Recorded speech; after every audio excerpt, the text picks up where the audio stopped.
ନୂଆପଡ଼ା ଜିଲ୍ଲା ଖଡ଼ିଆଳ ତିଖାଲି ଲୋୟର ଇନ୍ଦ୍ର ଜଳସେଚନ ପ୍ରକଳ୍ପରୁ ପ୍ରଥମ ବନ୍ୟା ଜଳ ନିଷ୍କାସନ କରାଯାଇଛି। ବୁଧବାର 2 ଗୋଟି ଗେଟ୍ ଖୋଲି ଜଳ ନିଷ୍କାସନ କରାଯାଇଥିବା ବେଲେ ଗେଟ୍ ନମ୍ବର 3 ଓ 6 ଖୋଲାଯାଇଥିଲା। ଜଳ ନିଷ୍କାସନ ବେଲେ ତିଖାଲି ଜଳସେଚନ ପ୍ରକଳ୍ପ ମୁଖ୍ୟ ନିର୍ମାଣ ଯନ୍ତ୍ରୀ ସଞ୍ଜୀବ ଜ୍ଞାନଭତ୍ରା, जिला प्रशासन पक्षर उपजिलापाल जोगेन्द्र माझी, अधीक्षण जंत्री सौम्यरंजन जयपुरिया, खड़ियाल बीडीओ वीर बेहेरा, लोयर इंद्र जलसेचन प्रकल्प खड़ियाल माँ गायत्री जल आवंटन कमिटी सभापति श्रीराम समेन्द्र सिंह, संपादक सुशांत कुमार बीसी प्रमुख उपस्थित थिले। आज निम्न जल प्रकल्पर इंद्र जल प्रकल्पर उपरिस्थ अधिकारी मान सहित आलोचना करी निष्पत्ति जेहेतु आगामी दिन में जो लघुचाप सृष्टि होवार संभावना अच्छी आकलन कर आज निम्न जल इंद्र जल प्रकल्पर पानी को निष्कासन कर दुईटा गेट माध्यम 98 क्यूमेक जल निष्कासित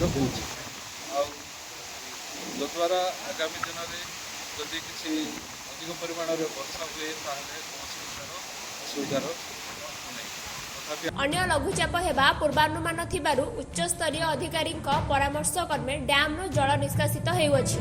विभागीय अधिकारी सूचना अनुसार डैम प्रति सेकेंड रे 98 क्यूसेक जल निष्कासन हेउथिबा बेले डैम जलराशि रे 263.44 मीटर जल रहिअछि।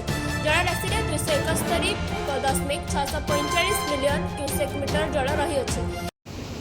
तिखाली डैम बा लोयर इंद्र डैम यही वर्षर प्रथम बन्या जल आज निष्कासित होती दुईटा गेट मध्यम एवं एथिपाई आम तलमुंडे थी समस्त जनसाधारण जो मैंने कि नुआपड़ार जिलार खरियार तथा बोड़ान ब्लॉक अच्छा एवं बलांगीर जिलार जनसाधारण को ब्लॉक प्रशासन एवं तहसील प्रशासन माध्यम एवं आमर इरिगेशन अथॉरिटी माध्यम यथेष्ट सचेतनता वार्ता लोक दिखाई कि से जमी नदी गर्भ को कौन माछ मारवाई कि अन्य कार्यपाई जमी न जातु। नूआपड़ा जिलूर ओम प्रकाश चौधरी रिपोर्ट दृश्यवाणी लाइव।